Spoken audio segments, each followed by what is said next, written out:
O Supremo Tribunal Federal condenou a cantora e jornalista Gisele Alves Guedes de Moraes, de 38 anos, moradora de Planaltina, Distrito Federal, a 14 anos de prisão em regime fechado por participação, aliás, nos atos do dia 8 de janeiro de 2023. Claro que o fato de ser mãe de 7 filhos fez com que a extrema-direita entrasse em polvorosa aí, usando o argumento de injustiça e absurdo. Igual a Débora Rodrigues dos Santos, né, a chamada condenada do batom. Então vamos debater, porque essa narrativa, a direita sempre tenta, né? A extrema-direita sempre tenta a direita colocar essa narrativa. Mas não é bem assim. Vamos lá.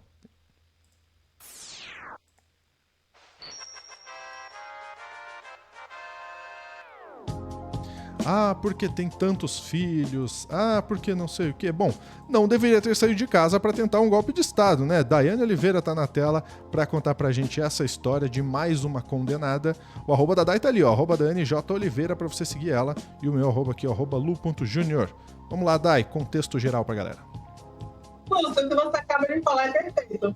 Ah, porque a pessoa tem 7 filhos, 5 são menores de idade. Então, não estava cuidando dos filhos. Se a ideia é que ela não pode estar presa agora para os filhos. Isso é uma desculpa. Primeiro ponto. Segundo ponto é que tentam vender uma ideia de que essas pessoas envolvidas no 8 de janeiro são todas pessoas inocentes. E assim, de fato, a gente precisa ser sinceros, e teve um caso realmente de uma pessoa em situação de rua que foi para um acampamento porque precisava ali de um local para ficar. E era um rapaz andarilho também, que em determinado momento ele precisou, estava procurando emprego, não conseguiu emprego, aí ele resolveu quebrar a tornozeleira, voltou a ser preso, mas ele conseguiu absolvição justamente porque nada em relação ao seu processo comprovava que ele estava ali fazendo uma tentativa de golpe de Estado, nada relacionado com atos violentos, ele não estava naquele momento. E isso foi comprovado. E aí o que a gente tem agora é justamente a extrema-direita, com o apoio da imprensa da extrema-direita, né? Uma imprensa aí que está bem tendenciosa para um lado, tentando dizer que o que acontece com a Gisele, o que aconteceu com a Débora, é um absurdo dos absurdos, é inconstitucional. Não é bem assim, Lúcio. Eu vou te pedir, aí vou pedir para o pessoal, assim, ter um pouco de paciência, nós vamos assistir alguns minutinhos da TV, da Revista Oeste. Ah, Sim, não é possível. É possível, porque eu mergulhei nesse chorume. Todo mundo agora vai ter que ver também. Vamos lá, Lu. Deixa eu colocar aqui no vídeo, né? E pode ser, mas a gente pode ler também. Então vamos O lá. que a questão... Pronto. Vou te pedir para ler esse comecinho, por favor, só porque eu acho que eu vou começar a tossir agora. Então, olha só, né? Já começa pela manchete. Moraes vota para condenar mãe de 7 filhos a 14 anos de prisão pelo 8 do 1. Ah, Cristian Costa, faça meu favor, né? Em voto de mais de 100 páginas, o ministro Alexandre de Moraes, do Supremo Tribunal Federal, condenou Gisele de Moraes, 38 anos, a 14 anos de prisão por causa do 8 de janeiro.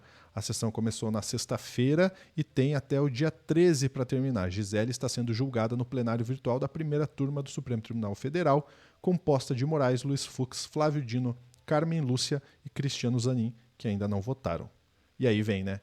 Gisele é mãe de 7 filhos, sendo que 4 deles menores. Além disso, conforme a defesa, a mulher tem enfisema pulmonar. A enfermidade é caracterizada pela destruição progressiva dos alvéolos. Nossa, que informação. Pequena estrutura nos pulmões responsáveis pelas trocas gasosas. O laudo médico consta nos atos. Nossa senhora, que tristeza. Obrigada, Lu. E aí tem uma coisa, né? Fica parecendo que a Gisele ela não fez absolutamente nada. No entanto, ela foi enquadrada em 5 crimes. E essa somatória das penalidades foi que deu os 14 anos de prisão. Ela foi condenada pelo crime de associação criminosa armada, abolição violenta do Estado Democrático de Direito, golpe de Estado, e a denúncia da PGR informa que Gisele, de maneira livre, consciente e voluntária, tentou, com emprego de violência e grave ameaça, abolir o Estado Democrático de Direito, impedindo e restringindo o exercício dos poderes constitucionais. E aí, sabe o que a Gisele fez, Lúcio? Porque a Gisele tem até selfie, com o rostinho pintado, no momento em que se invadia ali os prédios dos três poderes. A defesa dela diz que, entre aspas, a suspeição e impedimento do ministro relator, a inipécia, da denúncia, a ausência de justa causa à ação penal, o cerceamento de defesa e a falta de provas, além de apontar que a ré sofre de efizema pulmonar, doença crônica e degenerativa, porque, segundo a defesa, impede o cumprimento de pena em regime fechado. A defesa pode recorrer da decisão, certamente vai recorrer da decisão. No entanto, ter efizema pulmonar não impediu a Gisele de se juntar e se aquartelar com outras pessoas e tentar invadir o prédio dos três poderes. Por unanimidade, aí vale lembrar que a Débora do Batom, né, ela também foi flagrada pichando com batom a frase "perdeu mané na estátua". A justiça do mineiro Alfredo Cessiati, localizada ali na frente do STF, na Praça dos Três Poderes, e recebeu uma pena também de 14 anos, com a somatória, dos seus atos. Tem uma diferença entre a Gisele e a Débora, que a Gisele ela foi um pouco mais esperta, ela aceitou o acordo, e ela está respondendo, por exemplo, ela está em casa, ela não está presa, como é o caso da Débora do Batom, que estava presa. Então, teve uma comoção menor, mas ainda assim, como a gente viu na revista Oeste, tanto o texto como o vídeo, já que o Lúcio leu o texto, a gente pode poupar o nosso público de assistir o vídeo, tá, Lúcio? Mas okay. O discurso é que é um absurdo ela pegar 14 anos, sem a compreensão de que é uma somatória das penas e de uma pessoa que de acordo com o inquérito, né, que tem mais de 100 páginas, todo o momento estava totalmente ciente, inclusive tirando fotos, fazendo selfies e registrando essa tentativa violenta, né, de tomar o poder, de uma incitação contra as esferas, né, do nosso poder executivo, legislativo e judiciário. Então, não é uma pessoa que estava ali alheia, que não sabe o que aconteceu. E aí, só para a gente também lembrar, vou te pedir, Lúcio, por favor, para mostrar a matéria do UOL, porque tem a condenação da Débora, né, que o STF é unânime em manter a condenação da mulher que pichou a estátua com batom. Porque se fosse eu ou você, Lúcio, com toda certeza, o pessoal estava querendo comer nosso rim, dizendo que éramos violentos, que tínhamos que estar presos. Mas como são aliados da extrema-direita, eles acham que está tudo certo, que é uma coisa pequena. O que a Débora Rodrigues fez também não foi só pichar a estátua com batom. Tem vídeos da Débora também ingressando nos prédios dos Três Poderes, tem fotos, né, ingressando no prédio dos Três Poderes. Daí a polícia tem informações de que a Débora ela organizou a sua ida e também provocava que outras pessoas fossem até o local. E aí, em maio, ela teve essa condenação de 14 anos de prisão pelos crimes também de abolição violenta do Estado Democrático de Direito, golpe de Estado, deterioração do patrimônio tombado, que é o caso da estátua, e ao contrário do que dizem nas redes sociais, que a cabeleireira não pichou a estátua, ela se associou de forma inconsciente ao que estava acontecendo, ela se associou conscientemente ao grupo e participou do quebra-quebra de acordo com a polícia e de acordo com o inquérito que foi entregue. Então, ela tentou, de forma legitimar, um golpe de Estado, uma tentativa de violência, e por isso, aí tem uma questão, né, ela foi solta depois de muita repercussão, mas foi a ideia de continuar com a tornozeleira eletrônica, a proibição de utilizar as redes sociais, proibição de se comunicar com os demais envolvidos por qualquer meio, proibição de conceder entrevista, e a Gisele também, inclusive, ela nas redes sociais utiliza essas proibições que ela também possui como uma justificativa para dizer que ela está sendo cerceada, que está sendo silenciada, que ela está sofrendo, que ela foi censurada. Ela fala que foi censurada, viu, Lúcio? No entanto, vou repetir o que você falou no começo, que eu achei fantástico. Se ela estivesse... ela não tropeçou numa pedra e apareceu lá na Praça dos Três Poderes. Ela sabia exatamente o que estava acontecendo ali. E se, de fato, os 5 filhos menores de idade precisam da ajuda dela, ela deveria estar cuidando dos filhos e não em um ato antidemocrático, depois que o presidente já havia sido decretado um presidente novo, que já tinha assumido o poder, e esses aquartelados tentaram, com o uso da força, manifestar de uma forma contrária essa essa defesa da soberania nacional, essa defesa da antidemocracia, né, de uma tentativa de golpe. É exatamente isso que eles fizeram. Inclusive, o próprio Bolsonaro chamou essa galera de maluco, disse que AI-5 não existe, que era maluquice. Então, o próprio Bolsonaro largou a mão dessa galera. Mas eles continuam com essa ideia de que, como são pobres coitados, a mãe de 7 filhos. É ridículo isso, viu, Lúcio? Exatamente, Dai. O ponto é consequência dos seus atos, né? Se você estava lá participando de algo nesse sentido, e na minha opinião, assim como jornalista, eu acho vergonhoso quando a gente lê essas coisas, mas sim, da Revista Oeste eu não espero muita coisa.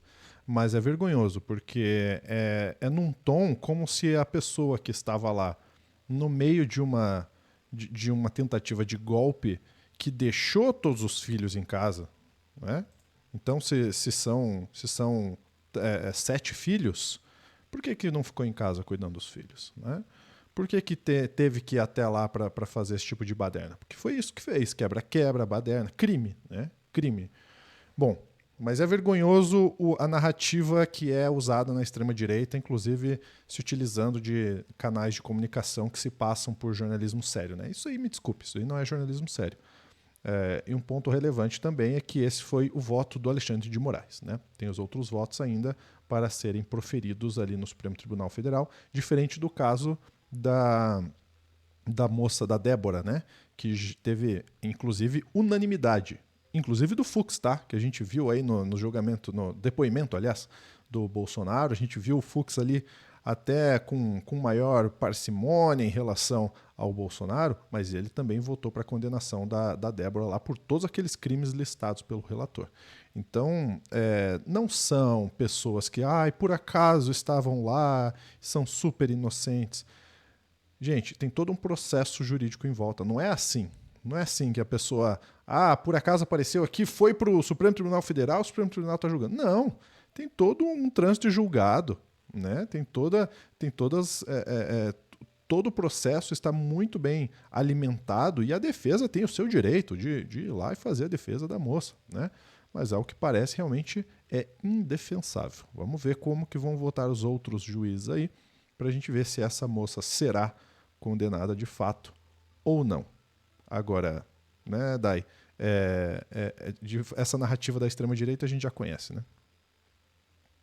Exatamente, Lúcio. Inclusive, um detalhe, tá? Eu ia falar isso, mas geralmente quando a gente vê a extrema-direita falando do Nordeste, falando de mulheres que têm mais do que 2 filhos, um casal, né, geralmente, você sempre ouve um discurso de essas pessoas estão ali se encostando no Bolsa Família, precisamos de planejamento familiar, sobretudo quando são pobres e negras, que existe um discurso aí de genocida.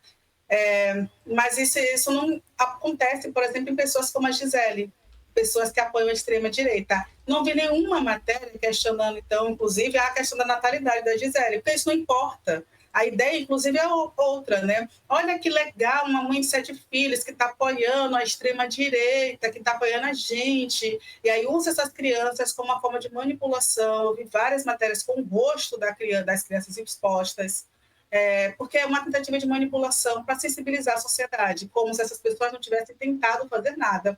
E que bom que o golpe não deu certo, mas se desse certo, a gente não estaria aqui, porque eles falaram, inclusive, em campos de concentração para prender todos os que não eram a favor deles.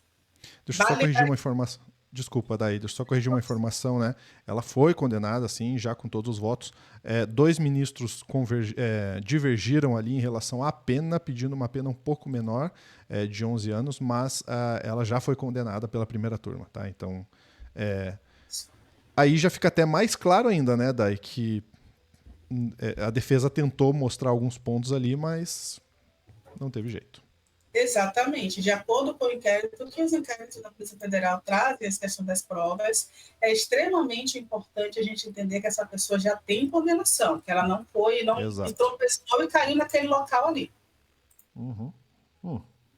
Bom, esse é mais um caso, né, da trama golpista, do golpe de 8 de janeiro. A gente vai continuar acompanhando aí essas narrativas todas emotivas da extrema-direita para tentar defender o indefensável. Dai, antes da gente ir embora, olha só, falando em Supremo Tribunal Federal, a gente tem um novo telescópio em que a gente debate aqui uma decisão aí do Supremo Tribunal Federal. É importante a gente falar nesse tema também, porque a gente já tem, inclusive, maioria para derrubar o artigo 19 do Marco Civil da Internet no Supremo Tribunal Federal. Mas ainda está muito obscuro se isso vai de fato ajudar a regular as redes sociais, se isso de fato vai ajudar a regular a ação das Big Techs, ou se é só aí mais uma medida paliativa nesse caso, porque o Congresso não está nem aí, né? O Congresso não tem nenhuma vontade de avançar em qualquer tipo de regulação. E a gente se debruçou nesse assunto, destrinchou essa decisão e conta tudo para você no novo telescópio, esse quadro incrível do meteoro, que já está disponível, tá? Você sai desse vídeo e já pode assistir ao novo telescópio aí para você, tá certo? Grande abraço, até a próxima.